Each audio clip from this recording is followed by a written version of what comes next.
यह जो कर्मयोग है, इसको भगवान श्री कृष्ण ने राजर्षियों का योग कहा, जो राजा भी है और ऋषि भी है। इसलिए स्वामी विवेकानंद कहते हैं ये गृहस्थियों के लिए बहुत अधिक महत्वपूर्ण है। स्वामी विवेकानंद वास्तविकता में कहते हैं गृहस्थ के लिए ही कर्मयोग है। गृहस्थ का जो योग है वह कर्मयोग है। गृहस्थ जीवन को व्यवस्थित अपने स्वधर्म के अनुरूप कर्म करते हुए बिताना, स्वामी विवेकानंद के अनुसार ये इस जीवन की सबसे बड़ी साधना है। और वो यहाँ तक कहते हैं कर्मयोग के अपने प्रवचन में कि ये संन्यास से भी कठिन है। ये वैराग्य लेकर के, संन्यास लेकर के अपने पूरे जीवन को ईश्वर के लिए अर्पित कर देना, सर्वस्व को, और उसके द्वारा की गई साधना से भी यह साधना अधिक कठिन है कर्मयोग की, क्योंकि यह सारे कर्तव्यों का पालन करते हुए किया जाने वाला साधन है। इसलिए उसकी बड़ी विशेषता है, इसलिए उसका बड़ा महत्व है। तो भगवान श्री कृष्ण इस कर्मयोग के रहस्य की महत्ता बताए, और अनायास अर्जुन के प्रश्न के कारण इस अध्याय के प्रारंभ में भगवान कृष्ण अपने स्वयं की भी महत्ता इसमें बताया। उनके अवतार होने के अर्थ को यहाँ पर स्पष्ट किया, भगवत अवतार। तो उन्होंने कहा कि मैंने यह विवस्वान को बताया, विवस्वान ने मनु को बताया, अपने पुत्र वैवस्वत मनु को बताया, और मनु ने इक्ष्वाकु को बताया। तो इक्ष्वाकु से फिर आगे अजय, दिलीप आदि आदि रघु करते करते करते करते चलता रहा।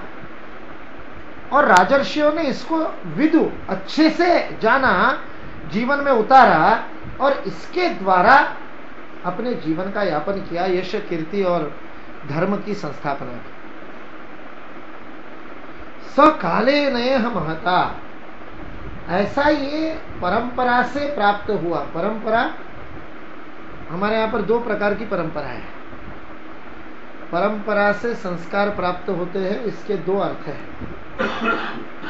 एक परंपरा को कहते हैं कुल परंपरा, इसलिए वो कुल धर्म की परंपरा है। तो वो कुल परंपरा हमको हमारे पूर्वजों से, पितरों से कुल की परंपरा के रूप में प्राप्त होती है, और इस प्रकार से हमने हमारे संस्कारों को अक्षुण्ण बनाए रखा। कल मैंने नागभट्ट की कथा बताई थी, कैसे उसने वेदों की संहिता नहीं दी लेकिन खुद के पुत्र को दे दिया, क्योंकि हमारे यहाँ यही वास्तविक तरीका था। इसलिए हमारे यहाँ इसको श्रुति कहा गया, वेदों को श्रुति कहा गया। और फिर सारे जो अन्य ग्रंथ है वेदों की व्याख्या करते हुए, धर्म की सामायिक व्याख्या करते हुए, समय के अनुरूप व्याख्या करते हुए लिखे गए, उनको स्मृति का।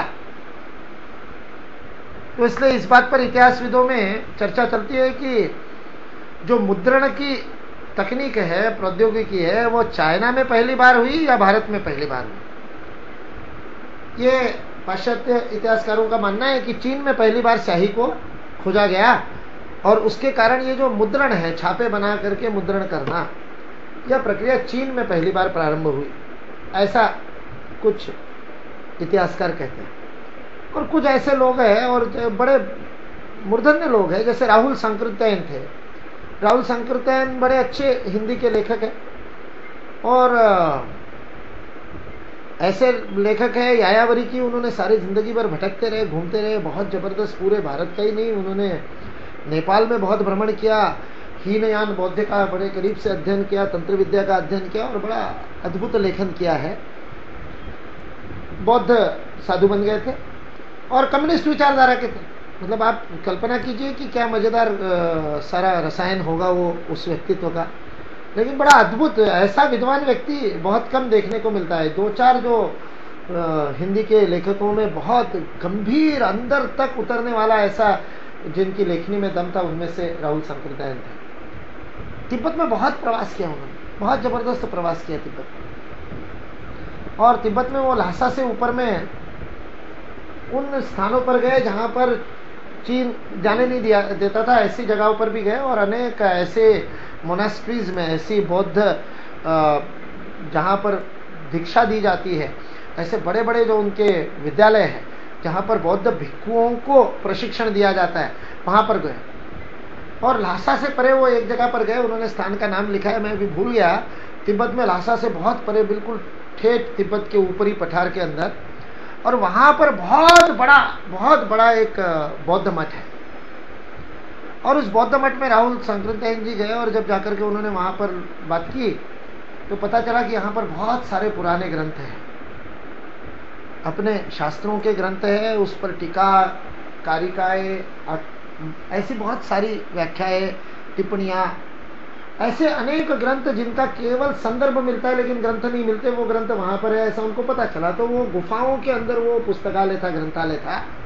उस ग्रंथालय को राहुल सांकृत्यायन जी ने देखा, और राहुल सांकृत्यायन जी ने जब उस ग्रंथालय को देखा तो वो इतने उससे प्रभावित हुए, इतने अधिक ग्रंथ राशि थी, लाखों में, वो गिनती नहीं कर पा रहे। तो उन्होंने कहा ये तो लोगों को पता होने चाहिए। तो उस बौद्ध भिक्षु को कहा कि ये तो कैसे होगा, ये तो लोगों को पता ही नहीं कि इतने ग्रंथ यहाँ पर है, तो जानकारी तो हो। तो उस बौद्ध भिक्षु ने कहा जानकारी क्या, हमको क्या लेना देना, तुम ले जाओ ये सारा। तो इन्होंने कहा ले जाना तो संभव ही नहीं है, वहां तो और कोई साधन तो है ही नहीं, गधे पर ही खच्चर होते हैं, उनके ऊपर ही रख करके लाना पड़ता है। तो उन्होंने कहा ले जाना तो संभव नहीं होगा, लेकिन मैं सोचता हूं कि इसकी सूची बना लूं और सूची बना करके ले जाऊं। तो उन्होंने नेपाल से कॉपियां मंगवाई और कॉपियां मंगवा करके सूची बनाई। खुद राहुल सांकृत्यायन जी ने रखा है कि उनको 6 साल लगे सूची बनाने, केवल सूची बनाने में, ग्रंथ की सूची, ग्रंथ का नाम, उसका काल, उनको जो समझ में आया संभावित काल, और उसका विषय, ऐसी 3 या 4 कॉलम में उन्होंने उसकी सूची बनाई, इंडेक्स, बिब्लियोग्राफी बनाई, ग्रंथ सूची बनाई। उस ग्रंथ सूची को भारत में लाने के लिए उनको 26 खच्चर करने पड़ेंगे। उस कॉपियों को रख करके लाने के लिए 26 खच्चर, 26 खच्चरों पर जो सूची आई, यानी कितने ग्रंथ होंगे, कल्पना कर सकते। वो राहुल सांकृत्यायन जी कहते हैं कि वहां पर ऐसे अनेक ग्रंथ उनको मिले जो ग्रंथ भूर्ज पत्र पर नहीं थे, कागज पर थे। इसका मतलब कागज बनाने की, स्याही बनाने की तकनीक भारत में चीन से पहले उपलब्ध थी, लेकिन उसको विकसित क्यों नहीं किया? क्योंकि भारत में एक ऐसे विद्वानों की मान्यता थी कि इसको आकार दे करके, लिपिबद्ध करके हम उसकी शुद्धि को कम कर रहे हैं। उसका जो विशिष्ट, उसका जो शब्द का जो स्पंदन है, वह शब्दन उच्चारण और श्रवण के द्वारा ही जा सकता है, उसी से उसका अर्थ जा सकता है, इसलिए लिखा हुआ पढ़ने से नहीं हो सकता। ऐसा आज भी मैं सामवेद के कुछ बड़े जबरदस्त विद्वानों को मिला जिनकी आयु 90 के ऊपर थी। वो आज भी मानते हैं कि ये पुस्तक छापना मतलब वेदों का अपमान है, वेदों का पुस्तक छापना मतलब वेदों का अपमान है। वो तो यहाँ तक कहते हैं कि किसी और भाषा में वेदों का अर्थ समझाना या संस्कृत में उसको स्पष्ट करके समझाना, ये भी वेदों का अपमान है। वो सामवेदी ये मानते हैं कि वेद का सही उच्चारण करके उसका सामगान यदि आप कर सको तो आपको अर्थ की अनुभूति होगी, और वो जो अर्थ की अनुभूति होगी उन शब्दों के स्पंदनों से, वो अर्थ की अनुभूति उसका वास्तविक अर्थ है। ये जितना जो समझा करके बताया जाता है ये सब विकृति है, ऐसा वो सामगान के वेदाचार्यों का ये मान्यता।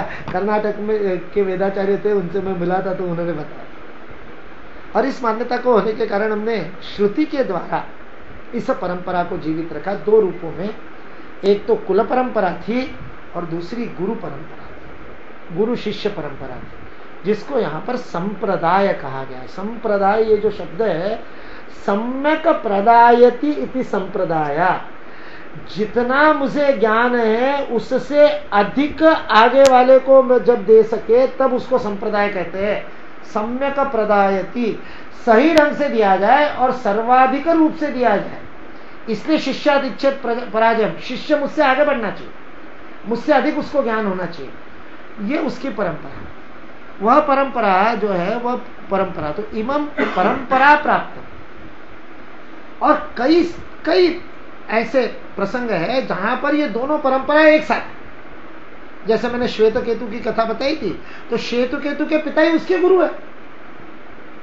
तैतरीय उपनिषद में भृगु और वारिणी की कथा आती है, वो भी पिता पुत्र है, तो गुरु भी है और पिता भी है। तो इसलिए कुल परंपरा और गुरु परंपरा ये दोनों एक है। ऐसा ही ये राजाओं के साथ में हुआ। उन राजर्षियों ने, वो राजा भी है और ऋषि भी है, उन राजर्षियों ने अपनी कुल परंपरा के द्वारा इस गुरु परंपरा के द्वारा इदम परंपरा प्राप्तम, यह परंपरा के द्वारा इसको जीवंत रखा, इस प्रक्रिया को। और वही एकमात्र तरीका है किसी भी बात को जीवंत रखना। यह प्रत्यक्ष जो है ना, यह प्रत्यक्ष ही प्रदाय करने का तरीका है। प्रदाय प्रत्यक्ष के अलावा नहीं हो सकता, क्योंकि प्रदाय ऊर्जा के स्तर पर होता है। ज्ञान का जो दान है वो ऊर्जा के स्तर पर होता है। 28 तारीख को हम दक्षिणामूर्ति गणेशोत्सव में गए थे, तो उसके बाद रात को व्याख्यान के बाद में हमने दक्षिणामूर्ति के मंदिर में जाकर के बालशास्त्री हरदास के घर में जो वो मंदिर है, उस मंदिर में जाकर के उसके दक्षिणामूर्ति के दर्शन किए। तब मैंने पूछा कि ये दक्षिणामूर्ति क्या है? दक्षिणामूर्ति आदि गुरु है। ये गुरु परंपरा का प्रारंभ दक्षिणामूर्ति से हुआ। जैसे राजर्षियों की इस राजयोग की परंपरा का प्रारंभ कृष्ण कह रहे विवस्वान से हुआ, वैसे दक्षिणामूर्ति यह शंकर का वह अवतार है जिसने ज्ञान की परंपरा को प्रारंभ किया। शंकराचार्य अपने स्तोत्र में लिखते हैं, चित्रम वटतरोर मूले वृद्धा शिष्या गुरोर युवा। वट वृक्ष के नीचे का अद्भुत दृश्य देखिए कि गुरु युवा है और शिष्य वृद्ध है। और फिर आगे वो लिखते हैं, शिष्या गुरोस्तु मौनम व्याख्यानम शिष्यास्तु छिन्न संशय। ये दक्षिणामूर्ति की शिक्षा पद्धति है। गुरोस्तु मौनम व्याख्यानम, गुरु ने चिन्ह मुद्रा की, शिष्यों को कहा चिन्ह मुद्रा करो, उन्होंने चिन्ह मुद्रा की, गुरु समाधि में गए, शिष्य समाधि में गए और संपूर्ण ज्ञान प्रदाय हो गया जैसे के तैसे। क्षणार्ध में मात्र चिन्ह मुद्रा से ही पूरे ज्ञान का प्रदान कर दिया। यह हमारे यहां पर कहा आदर्श शिक्षा की पद्धति है। परंपरा वो है, प्राण के स्तर पर पूरा का पूरा ज्ञान उस स्तर पर ट्रांसफर कर देना, सीधे के सीधे। जो 4 वाणियां है ना, हम अथर्वशीर्ष में बोलते हैं चत्वारी वाक पदानी, तो वो चत्वारी वाक क्या है? यही है वो। तो ये सबसे जो सूक्ष्म वाणी का रूप है परा, उस परा के स्तर पर दिया गया ज्ञान है। उस परा के बाद पश्यंती स्तर का ज्ञान, वो पश्यंती स्तर का ध्यान देने की प्रक्रिया भी हमारे गुरुओं के पास में आज भी है। ये कुछ खत्म नहीं हुआ है, ये इस देश में खत्म नहीं हुआ है। ये दूसरा जो लाइन है ना, स काले नेह महता योगो नष्ट परंतप, ऊपर में कहा वो अव्यय है और यहां का काल की महिमा से वो नष्ट हो गया। ऊपर में कहा प्रोक्तवान अहम अव्ययम, एतद अव्ययम योगम अहम प्रोक्तवान, विवस्वान को मैंने बताया। इदम अव्ययम, अव्यय वहां पर योग के लिए, इस कर्म योग की विद्या के लिए उन्होंने अव्यय शब्द प्रयोग किया। अव्यय का मतलब क्या है? जो कभी समाप्त नहीं होता, जो कभी खत्म नहीं होता, जिसके अंदर कभी त्रुटि नहीं आती, जिसके अंदर कभी न्यूनता नहीं आती, जिसके अंदर कभी क्षरण नहीं होता, वो अव्यय है। जिसका व्यय नहीं हो सकता, जो खत्म नहीं हो सकता। जो अव्यय है वो काले नष्ट, परंतु ये कैसे हुआ? तो इसको हमको समझना पड़ेगा कि वो जो परा की थी वो पश्यंती पे आ गई। पश्यंती का अर्थ है जैसा देख रहे वैसा के वैसा अगले को भी दिख जाए। पश्यंती का अर्थ वो है, जो देख रहा है गुरु वो शिष्य देख सके, वैसे ही उतनी स्पष्टता से दिख जाए। बोलने का, कहने का जरूरत नहीं, अपन जो देखते हैं वो देखना ही उसके चित्त में आ जाए। उस स्तर पे, पश्यंती के स्तर पे संवाद करना। ऐसे लोग हैं, कई लोग हैं। रमण महर्षि ऐसा करते थे। रमण महर्षि के बारे में ऐसे बहुत किस्से, रामकृष्ण परमहंस के जीवन के ऐसे बहुत किस्से। अभी हमारे जीवन काल में जिन लोगों ने ऐसे कई संतों के बारे में बताया जाता है, गुलाबराव महाराज थे, कई संतों के बारे में ये बातें बताई जाती है। लोगों ने अनुभव किया है, प्रत्यक्ष अनुभव किया है। योगी अरविंद के जीवन में ऐसे अनेक अनुभव है। चतुर्वेदी बद्रीनाथ करके एक लेखक है, जिन्होंने, जो अरविंद के परम शिष्य थे, अरविंद के साथ में रहते थे। अरविंद के वहाँ के कक्ष के अंदर, पांडिचेरी में जो उनका कक्ष है, उस कक्ष के अंदर जो कुछ 1-2 लोग ही जा सकते थे, उनमें से एक वो थे। उस कक्ष के अंदर जिनको प्रवेश करने के अरविंद के होते हुए, जब अरविंद साधना में लीन थे, तब अरविंद के भोजन आदि का ध्यान रखने के लिए जो 1 या 2 लोग जाते थे, उनमें से उन्होंने उसमें अपने अनुभवों में लिखा है। और फिर मैंने, मेरा सौभाग्य रहा कि उन लोगों में से कुछ लोगों से मेरा मिलना हुआ। एक दिन अचानक, ये घटना 50 के दशक की है, स्वतंत्रता के बाद की घटना है, कि एक दिन अचानक, ये चतुर्वेदी बद्रीनाथ ने लिखा है कि वो समुद्र किनारे पर शाम के समय टहल रहे थे और अचानक उनके मन में लगातार धार धार धार धार धार धार प्रश्न आ रहे, ऐसे जैसे कोई सामने चित्रपट चल रहा और उसके अंदर एक प्रश्न लिखा हुआ, फिर दूसरा प्रश्न, और सारे उच्च आध्यात्मिक प्रश्न, और उनको समझ में नहीं आ रहा है ये क्या हो रहा है। और वो जब घर लौटे तो उन्होंने वो लिख डाले तो पूरे 100 प्रश्न थे, पूरे के पूरे 100 प्रश्न थे। तो उनका तो एक ही था, वो जाकर के उन्होंने गुरुदेव के सामने रख दिए रविन्द्रनाथ टैगोर को कि ये 100 प्रश्न। तो वहां से वो कहे ठीक है, कुछ बोला नहीं उन्होंने। आने वाले 15 दिनों में पूरे भारत में से डाक से 100 पत्र आए, ये इनके अलावा 99 पत्र आए, एक साथ एक समय में, एक ही समय पर पूरे भारत में 100 लोगों के मन में वही 100 प्रश्न उपस्थित हुए। वो पुस्तक उपलब्ध है, अरविंद की वो पुस्तक उपलब्ध है। उन 100 प्रश्नों के उत्तर अरविंद ने पत्र रूप में लिख करके उन 100 लोगों को भेजे। हमारे अजमेर के बद्री प्रसाद जी पंचोली, जो अभी विवेकानंद केंद्र के राजस्थान प्रांत के संचालक है, वो उन 100 में से एक है। मैंने ऐसे 3 लोगों के दर्शन किए जो उन 100 में से एक है, जिनके मन में एक साथ वो प्रश्न है। मतलब ये पश्यंती वाणी, अरविंद जो प्रश्न देख रहे हैं उसको उन लोगों ने देखा, और वो पूरे भारत में कहाँ का है। पंचोली जी तो अजमेर में थे उस समय, तो शायद बीकानेर जिले में किसी रतनगढ़ नाम के एक छोटे से स्थान पर उनकी नई नई नौकरी लगी थी, शिक्षक की, युवा थे। 100 लोगों की आयु अलग अलग है, 100 लोगों का आध्यात्मिक अनुभव अलग अलग है, 100 लोगों का रहने का स्थान अलग है, लेकिन एक समय में एक साथ उन 100 लोगों को वही 100 प्रश्न एक साथ दिखाई दिए, और किसी को पता नहीं चला ये कैसे हुआ। और सबके मन में यह प्रेरणा है कि ये उठा करके उन्होंने अरविंद को भेज दी। पंचोली जी तो कहते हैं कि उससे पहले मैंने बहुत ज्यादा अरविंद को गुरु वगैरह भी नहीं माना था। उनके महर्षि दयानंद के, सरस्वती के, और वो उसमें थे, आर्य समाज की परंपरा में थे, वेदों का अध्ययन उन्होंने आर्य समाज की परंपरा से किया था, इसलिए वहां के जो एक यज्ञदत्त स्वामी थे उनसे उन्होंने अनुग्रह लिया था, दीक्षा ली थी, इसलिए वो तो उनको ही मानते थे, अरविंद को मानते ही नहीं था। लेकिन वो 100 प्रश्न मन में आए, मैंने घर जाकर के लिख दिए, और लिखने के बाद में मुझे लगा कि ये मेरे को वहां भेज देना चाहिए। और सबने अलग अलग भाषा में लिखे, अधिकतर भारत की समस्त भाषाओं में हुआ। तो ये क्या है? ये वो पश्यंती वाणी, उस पश्यंती वाणी से गुरु शिष्य का चयन कर रहा है, उस शिष्य को ज्ञान दे रहा है, ज्ञान प्रदान कर रहा है। परा पश्यंती मध्यमा, मध्यमा जिसको अपन मन की भाषा कहते हैं। अब उसका तो मध्यमा का अनुभव हम सब लोग करते ही अपने जीवन में, जिससे अपनी निकटता हो जाती है, उसकी मन की बात बिना कहे अपने को समझ में आ जाती है। अपन टेलीपैथी कह देते, मन में आ गया, तुमको समझ में आ गया, दूसरे के मन में, ये जो बात है इसको मध्यमा कहते हैं। और ये जो अभी मैं बोल करके बकबक कर रहा हूं, इसको वैखरी वाणी कहते हैं। वैखरी वाणी से दिया गया ज्ञान सबसे निकृष्ट माना जाता है, क्योंकि वो सबसे विकृत है। इसलिए परंपरा का स्खलन वह परा से वैखरी तक हो गया, और अब अपन वैखरी को भी और कर रहे हैं। वैखरी में भी सामने बैठ कर के, तो इस वैखरी, इसका नाम वैखरी क्यों पड़ा? वैखरी का अर्थ है जो आघात से उत्पन्न होती है, इसलिए इसको आहतनाद भी कहते हैं, और जो बिना आघात के होता है उसको अनाहतनाद कहते हैं। ये अनाहत तक पहुंचने के लिए आहत का प्रयोग कर रहे हैं। ये आघात किस बात का है? ये स्वर यंत्र का आघात नहीं है, ये प्राण का आघात है।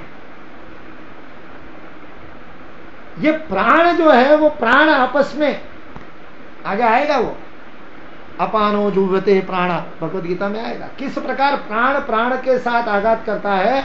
और इसलिए इस वैखरी वाणी में प्रत्यक्ष जब संवाद हमारा होता है, तब हम एक दूसरे को प्राण का प्रदाय कर रहे होते हैं, बोलने वाला भी और सुनने वाला भी, आम बात में, आम बोलचाल में, आम बातचीत में। इसलिए हमको अपनी वाणी पर कितना सतर्क रहना चाहिए।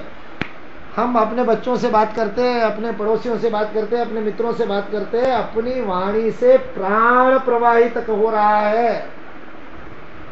जापान का एक वैज्ञानिक है, मसारू इमोटो उसका नाम। जो लोग इंटरनेट में पारंगत है, वो गूगल में जाकर के इस नाम से सर्च मारे, उनको मिलेंगे, वीडियोस है उपलब्ध इस प्रयोग के, जो प्रयोग में बता रहा हूं। उस मसारू इमोटो ने ध्वनि के ऊपर प्रयोग किया और भाव के ऊपर प्रयोग किया, और उसका मानना यह है कि हम जो बोलते हैं हम जो सोचते हैं उसका भौतिक वस्तुओं पर असर होता है, भौतिक जगत पर असर होता है। इसलिए उसने अनेक प्रयोग किए। चावल के दानों को उसने कल्टीवेशन किया, उसका टिश्यू कल्चर जैसे करते हैं, और एक को उसने प्रार्थना के स्वर सुनाए और एक को कुछ गालियां सुनाई। तो जिसको प्रार्थना के स्वर सुनाए उसमें ज्यादा अंकुर आए, जिसको गालियां सुनाई उसमें कम अंकुर आए। ऐसे अनेक उसने प्रयोग किए। एक जो उसने प्रयोग किया वो उसने क्या, वाटर क्रिस्टल्स के साथ प्रयोग किया, पानी के क्रिस्टलाइजेशन के साथ उसने प्रयोग किया।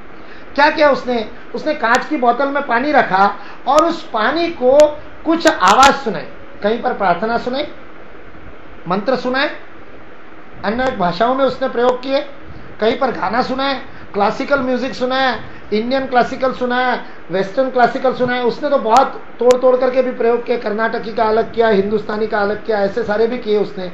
क्लासिकल सुनाया, फिर रॉक म्यूजिक सुनाया, फिर मेटल म्यूजिक सुनाया, जितने पॉप म्यूजिक सारा सुनाया उसने, फोक सॉन्ग सुनाए, अलग अलग जनजातियों के सॉन्ग सुनाए।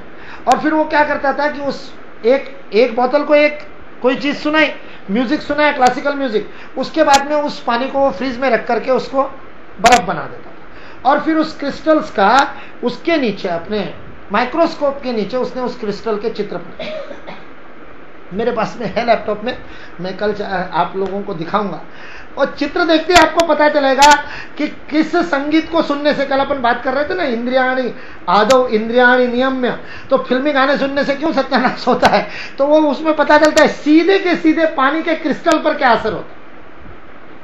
जिसको प्रार्थना सुनाई उसका क्रिस्टल अलग बना, जिसको उसने गालियां दी थी, द्वेष बुद्धि से कुछ बोला था, उसका क्रिस्टल इतना गंदा, इतना हेफाजत, और जहां भगवान की प्रार्थना की वहां इतना सुंदर जैसे हीरा हो, इतना सुंदर उसका क्रिस्टल, अद्भुत।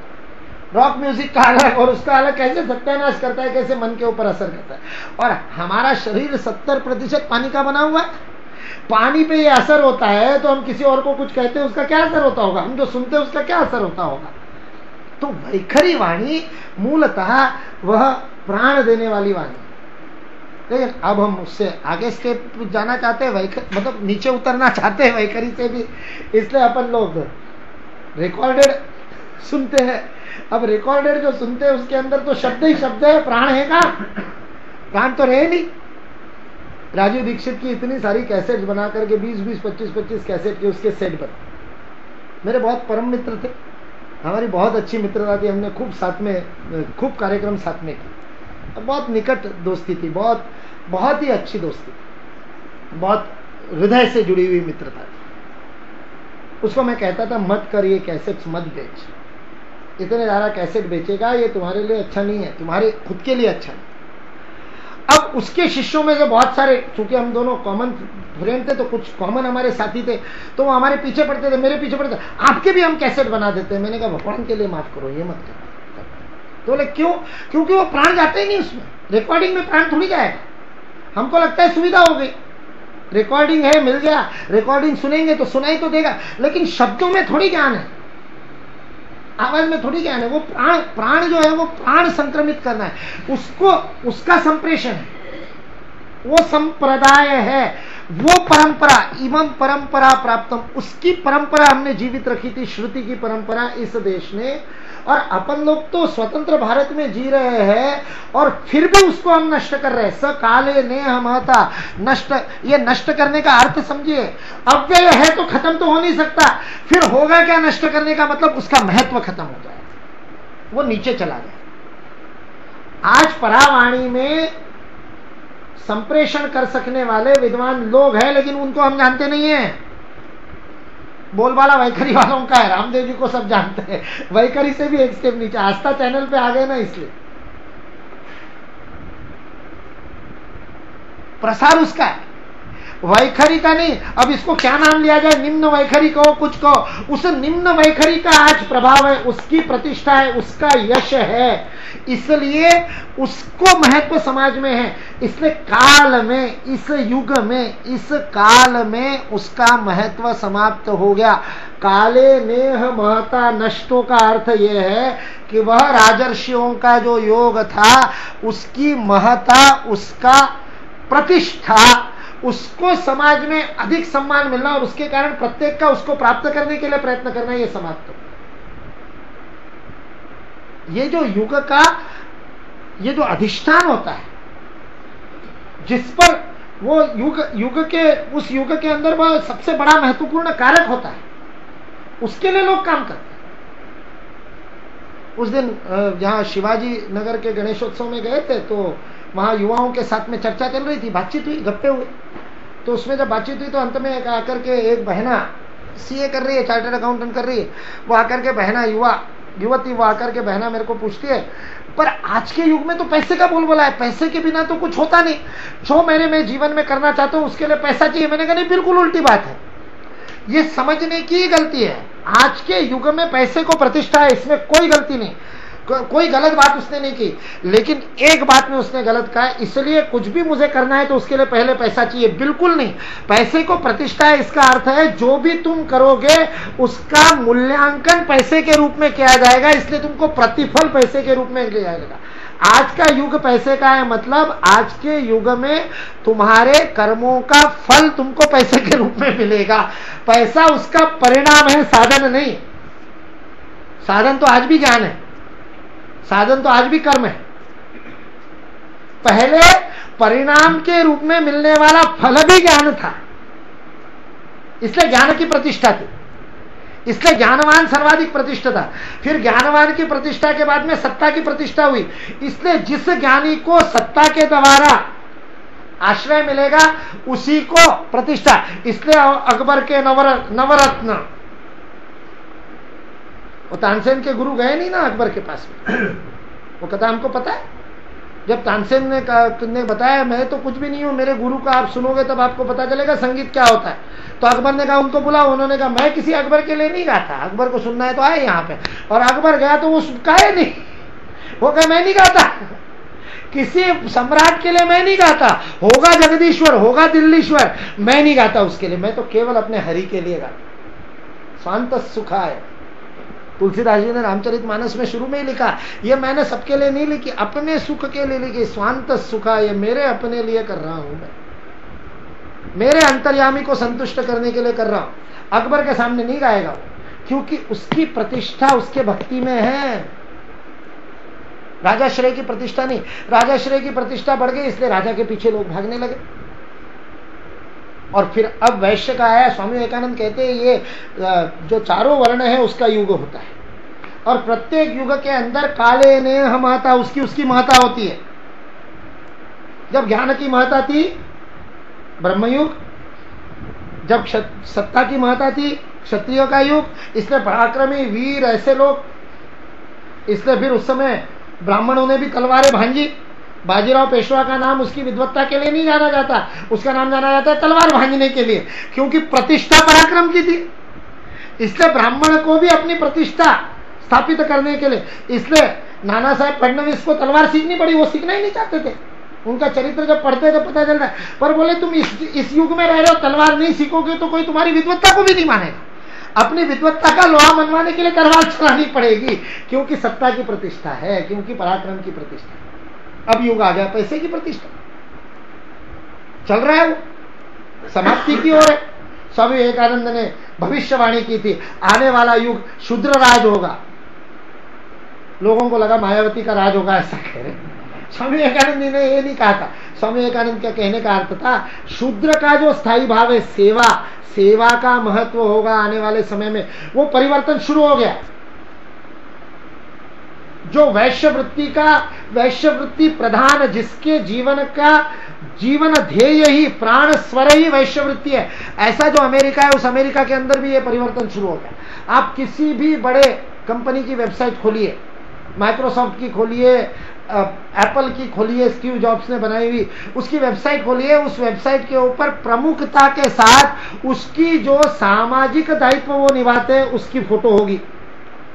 माइक्रोसॉफ्ट की वेबसाइट पे सबसे बड़ी फोटो वो है जहां पर वो बिल गेट्स ने जाकर के न्यूयॉर्क के एक सबर्ब में बेरोजगार ब्लैक्स को कंप्यूटर बांटे।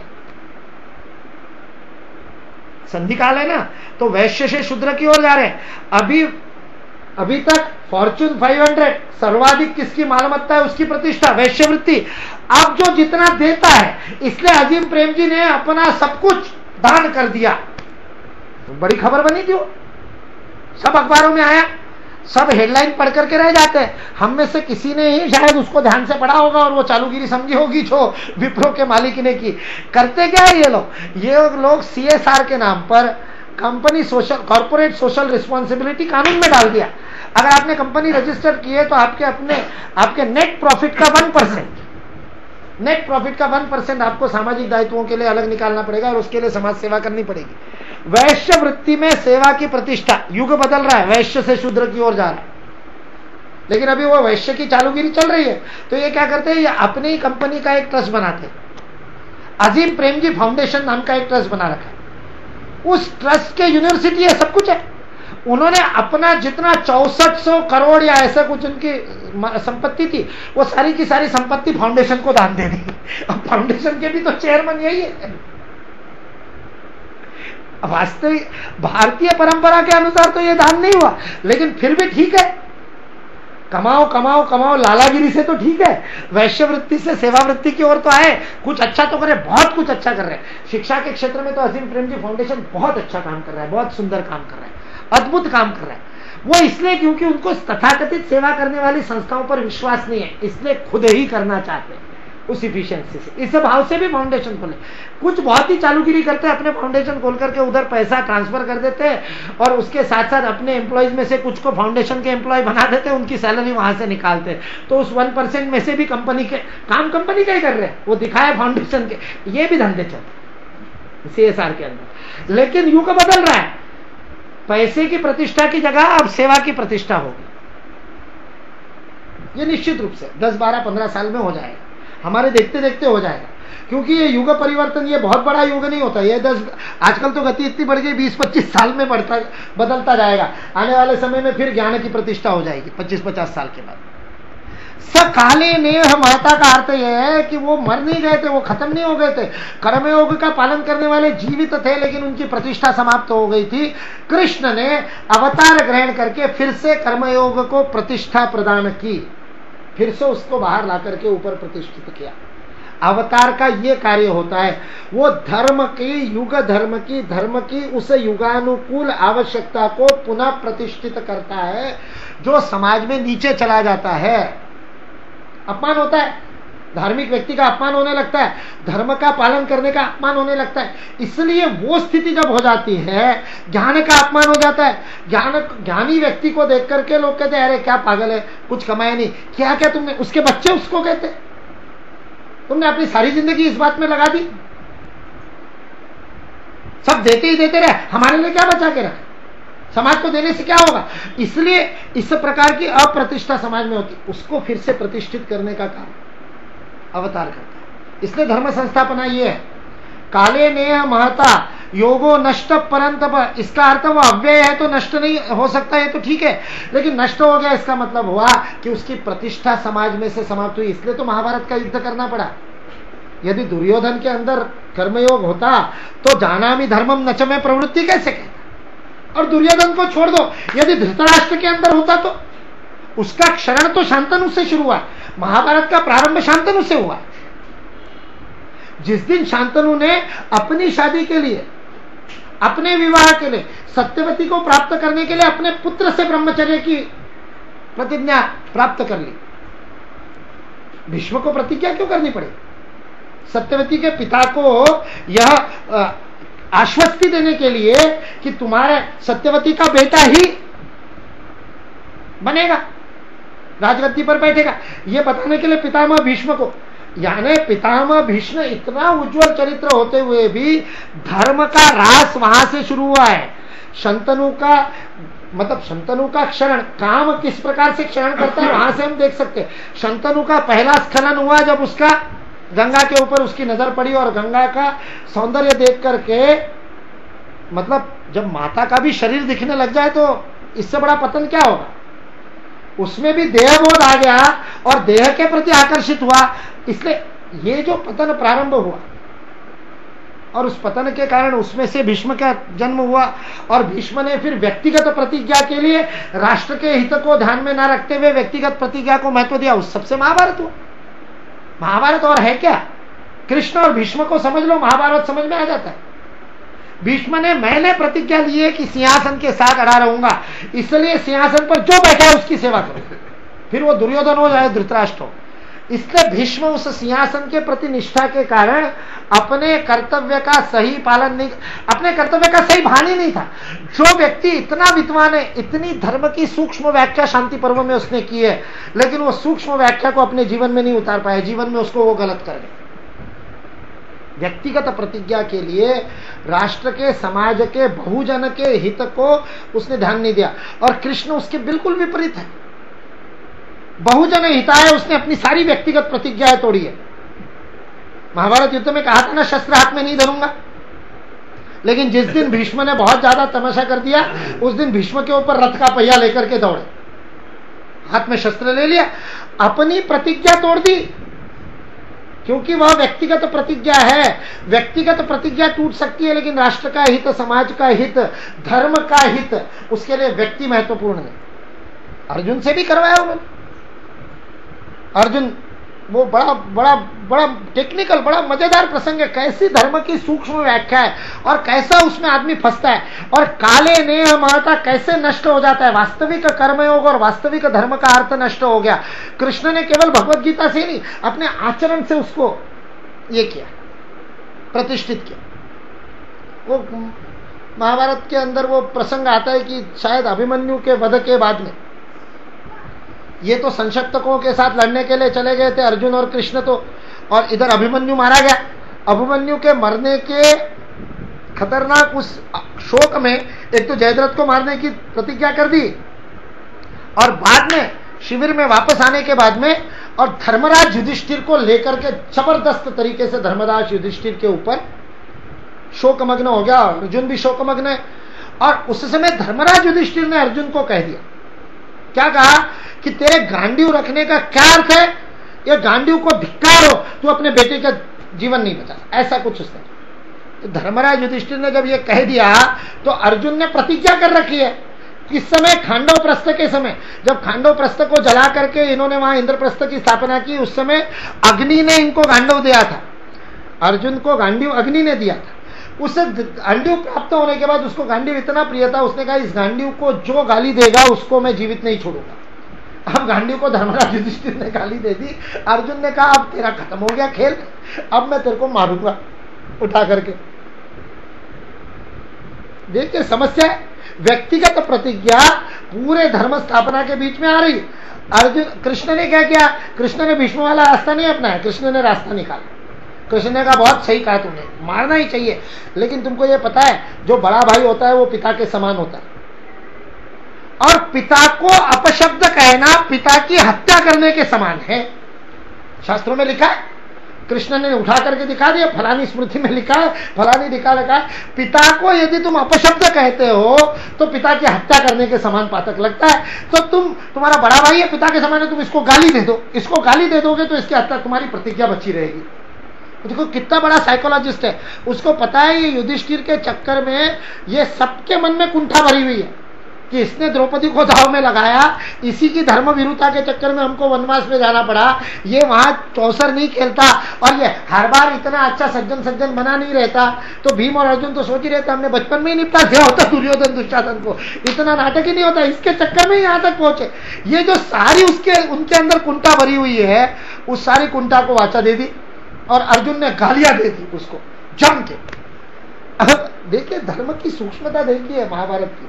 अब दूसरी समस्या आ गई, जो पिता की हत्या कर लेता है उसको फिर जीवित रहने का अधिकार नहीं, इसलिए अब अर्जुन ने कहा मैंने पिता की हत्या कर दी, पिता तुल्य भाई को गाली दे दी तो पिता की हत्या कर दी गाली दे करके, अब मैं जीवित नहीं रहूंगा, अब तो मैं अग्नि को लगाओ, चिता लगाओ, इकट्ठा करो, मैं तो अग्नि प्रवेश करूंगा।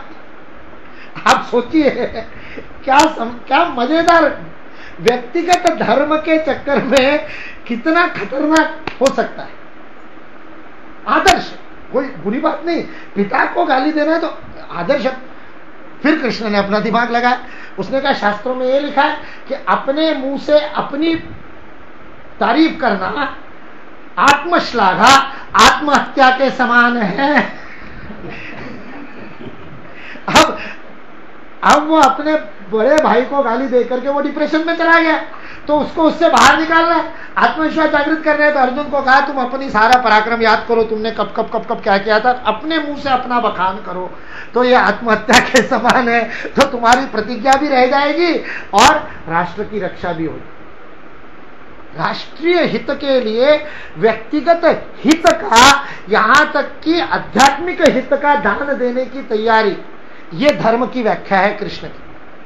वो भीष्म ने नहीं की, वो कृष्ण ने की। इसलिए काले ने महता नष्ट, विवस्वान को यही तो समझाया था, और वही इक्ष्वाकु से होते हुए सारा रघुवंश में चला आया था। राम ने भी तो यही किया ना। सीता को वन में छोड़ने को लेकर के राम का बड़ा अनादर करते हैं। हमारे सारे तथाकथित बुद्धिजीवी इसके ऊपर खूब चर्चा करते हैं। और सीता को भेज दिया वन में, और गर्भवती सीता को, पेट में पुत्र, और उसको तुमने राजा होते हुए किसी धोबी के कहने पर छोड़ दिया। ये कौन सा धर्म राज्य है, ये कौन सा राम राज्य है? हम इस सारी बात को सीता के दृष्टिकोण से भी नहीं देख रहे। हम जैसा सीता को मान रहे वैसा देख रहे। पूरे अध्यात्म रामायण, मतलब उत्तर राम, मतलब ये उत्तर कांड में आता है रामायण के। तो ये जो उत्तर रामायण है उसको कुछ लोग कहते हैं कि वो सत्य नहीं है, लेकिन मैं तो उस तर्क पर नहीं जाता। मैं कहता हूं वो भी सत्य हो, तो भी उस उत्तर रामायण में एक बार भी सीता ने राम की भत्सना नहीं की है इस बात के लिए कि मेरे को वन में छोड़ दिया। सीता ने लक्ष्मण को केवल एक ही शिकायत की है, तुम जाकर के अपने भाई से कह देना कि वो यदि इस बात को धर्म निहित मानते, धर्म के अनुसार मानते हैं, तो इसको मेरे मुख पर कहने से उनको भय क्यों लगा, सीधे मुझे क्यों नहीं बताया, इसका मतलब ये धर्म है कि नहीं, ऐसी मुझे शंका होती है। राम ने अपने जीवन में कभी धर्म की बात केवल कटु होगी या अप्रिय होगी इसलिए बताने से वो चूके नहीं कभी। आज यदि वो चूक गए तो ये धर्म निहित है कि नहीं पूछ लेना एक बार उनसे, धर्म के अनुसार है कि। इतनी सी शिकायत है सीता को, इसलिए हम अपनी आंखों से सीता को देखते और फिर राम पर आरोप लगाते कि उसने छोड़ दिया। राम की दृष्टि से देखिए तो क्या सीता को वन में भेजने के बाद राम एक दिन भी सुख की नींद सोया? राम के लिए सीता का त्याग कितना कष्टमय था। वहां जब रावण उठा के गया तब भी वो सिर पटक पटक के रोया। उतना ही नहीं, अयोध्या में स्थापित होने के बाद सीता को छोड़ना उसके लिए, लेकिन राजा राम और व्यक्ति राम के उसके अंदर बड़ा सुंदर संवाद है आपस में। वो क्या है? वो यही है, राष्ट्र हित के लिए, समष्टि के हित के लिए व्यक्ति को त्याग करना पड़ेगा। इसलिए व्यक्ति त्याग कर सकता है समष्टि के हित के लिए। ये वो काल की महत्ता में अभी तक वो प्रतिष्ठित है। इसलिए एक धोबी की, और वो धोबी ने भी पब्लिकली नहीं कहा है, धोबी ने भी आकर के राम के दरबार में नहीं कहा है। वो कई बार टीवी सीरियल में दिखा देते कि राम को आकर के धोबी ने कहा, नहीं कहा। धोबी ने अपनी पत्नी को कहा है, गुप्तचरों ने राम को बताया। राम के पास में सूचना डायरेक्ट धोबी से नहीं आई है। धोबी ने अपनी पत्नी को कहा, मैं कोई राजा राम थोड़ी हूं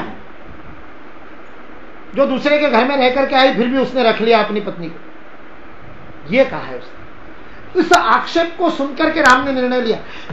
तब तक ये धर्म प्रतिष्ठित है जिसकी बात कृष्ण कर रहे हैं, लेकिन शंतनु के बाद में उसका क्षरण होता गया और उसके बाद केवल स्वार्थ, केवल मेरा हित, केवल मेरा हित। और शकुनी ने उसका पूरा बाजा व्यवस्थित सत्यानाश किया। धृतराष्ट्र आंखें बंद करके बैठा रहा। धृतराष्ट्र ने खुद अहित नहीं किया, पांडु के हितों की रक्षा की। धृतराष्ट्र के होते हुए पांडु को उसने राज्य मिला था, और पांडु के पुत्र जब वापस आए तो धृतराष्ट्र ने उनको रख लिया। इसलिए धृतराष्ट्र ने अपनी तरफ से अधर्म नहीं किया, लेकिन अधर्म की तरफ आंखें बंद की। कैसे क्षरण होता होता होता होता दुर्योधन तक आते आते वो पूरी तरह से जानामि धर्मम नच में प्रवृत्ति में चला गया। काले नेह महता योगो नष्ट, ये काल की महत्ता है जो योग को नष्ट कर देती है। इसलिए हमारे जीवन काल में भी, अपने अंदर भी, अपन किस समय किस बात को महत्व देते हैं वो बदलते रहता है। टेम्पररी जो होता है वो इतना महत्वपूर्ण हो जाता है कि जो वास्तविकता में महत्वपूर्ण होता है उसका हम ध्यान भूल जाते हैं। छोटी छोटी बातों के लिए, छोटे छोटे बहानों के लिए हमको पता है कि ये सर्वाधिक आवश्यक हमारे जीवन का साधन है, इसको करना हमारा जीवन का ध्येय है, ये हमारा धर्म है, लेकिन हम उसको पोस्टपोन करते छोटी सी बात के लिए। हमारे कार्य वहां बैठे, उनको तो पता है शाखा में नहीं आने के कितने बहाने लोग बताते हैं। उन बहानों का आप इस आधार पर देखिए, काले ने अमता, जीवन काल में हमको पता नहीं, ऐसा नहीं, इसका ज्ञान नहीं है कि रोज 1 घंटा संगत स्थान पे जाना ये राष्ट्र कार्य का या धर्म कार्य का सबसे महत्वपूर्ण कार्य है, पता नहीं, ऐसा नहीं, पता है, लेकिन हमारे पास में 50 बहाने, छोटे छोटे टेम्पररी बहाने होते हैं जिसके लिए हम उसको जाना छोड़ देते, क्योंकि काल की महत्ता से उस समय कुछ और अधिक महत्वपूर्ण हो जाता है। जैसे वो संत तुकाराम का मैंने उदाहरण बताया था कि वैकुंठ का विमान आ गया, तुकाराम जाने के लिए तैयार है, उन्होंने कहा मेरी अर्धांगिनी है, तेरे को भी चलना है, आया है विमान, दोनों के लिए आया है, तुम भी चलो। वो कहती नहीं, ये भैंसा 2 दिन बाद में भैंसा पैदा होने वाला है, वो भैंस मेरी गर्भ से है और 2 दिन में पैदा होगा, मैंने इतनी मेहनत करके उसको पाला पोसा, उसको छोड़ के मैं वैकुंठ कहाँ जाऊं। इसलिए वैकुंठ के वो टेम्पररी काले नियम है था। उस समय किस बात को प्रायोरिटी दे रहा है? व्यक्तिगत जीवन में इस बात से तय होगा कि समाज जीवन में समाज किस बात को महत्व दे रहा है। इसको मूल्य कहते हैं, इसको वैल्यूज कहते हैं। सामाजिक मूल्य यह है, सामाजिक मूल्य उसको कहते हैं जिन बातों को समाज मूल्य प्रदान करता है। हम अपने जीवन में what we value are our values, हम अपने जीवन में किस बात को मूल्य प्रदान करते हैं वो हमारे जीवन मूल्य होते हैं, और वो बदलते हैं, व्यक्ति के बदलते हैं, समाज के बदलते हैं। इसलिए उनकी पुनः प्रतिष्ठा करना धर्म की संस्थापना है। जीवन मूल्यों की प्रतिष्ठा करना, शाश्वत जीवन मूल्यों की प्रतिष्ठा करना। इसलिए आज की स्थिति यह हो गई, ये न केन प्रकारेण बाय हुक और क्रुक सफलता प्राप्त करनी है। जीवन मूल्य बदल गए, ये मूल्य है। आज जीवन मूल्य किस बात को है? ट्रेन में रिजर्व सीट मिलना ये मूल्यवान है, उसके लिए टीटी को पैसे खिलाने पड़े या दलाल को देने पड़े कोई दिक्कत, मूल्य है। और किसी समय जीवन का मूल्य यह था कि एक इतना सा भी गलत काम मेरे हाथ से ना हो जाए, भले ही प्राण चले जाए, प्राण जाए पर वचन न जाए। मूल्य, मूल्य हम किस बात को दे रहे हैं, उस मूल्य का वो बदलते रहता है। वो काले नियमता नष्टो योगो नष्ट परंतप का वो अर्थ है। आगे वाले श्लोकों में ट्रैक थोड़ा चेंज होने वाला है और हम उस अलौकिक कृष्ण के जीवन के बारे में बोलने वाले, इसलिए मैंने इस बात को बहुत विस्तार से इसकी चर्चा करना बहुत महत्वपूर्ण समझा। परंपरा इन मूल्यों की परंपरा है, वह मूल्य परंपरा से हमको प्राप्त होते हैं, और वो मूल्य सिखा करके प्राप्त नहीं होते, सिखाए नहीं जा सकते, दिए नहीं जा सकते, भाषणों से नहीं दिए जा सकते, प्रवचनों से नहीं दिए जा सकते। समाज में मूल्य प्रतिष्ठित करने का एक ही तरीका है, आचरणेन, और कोई तरीका नहीं। मूल्य आचरण से ही दिए जा सकते हैं। बच्चा आप उसको क्या सिखाते हो वो नहीं सीखता, बच्चा आप क्या करते हो वो सीखता। Very simple. क्या आप उसको मुंह से बोलते हो ये करो, नहीं। दुनिया में कोई व्यक्ति है आप जो कहते हो ऐसा करो, उस पर कोई अमल नहीं करता। और हमारा सारा झगड़ा ये है, मैंने बताया और उसने माना नहीं। सारा झगड़ा ये है, जो बताया वो नहीं मानेंगे, जो तुम करोगे वो करेंगे। आचरणेन, मूल्यों की प्रतिष्ठा केवल आचरण से होती। एक बार मुझे याद है ग्वालियर में, उस समय मेरी वहां पर पोस्टिंग थी, उस समय एक फिल्म आई थी, कोई विचित्र सी फिल्म थी, बड़ी बहुत फेमस हुई थी। गंदी फिल्म के मतलब बड़ी फेमस हुई, पर वो गंदी है इस प्रकार के रिव्यूज थे। मर्डर फिल्म आई थी, कोई हीरोइन थी जिसकी बड़ी खतरनाक फिल्म थी। तो हमारे एक मित्र कार्यकर्ता, तो हो सकता है उन्होंने परीक्षा लेने के लिए भी कहा हो, पत्रकार है, संपादक है एक अखबार के, उन्होंने फोन करके कहा मुकुल जी पिक्चर देखने चले।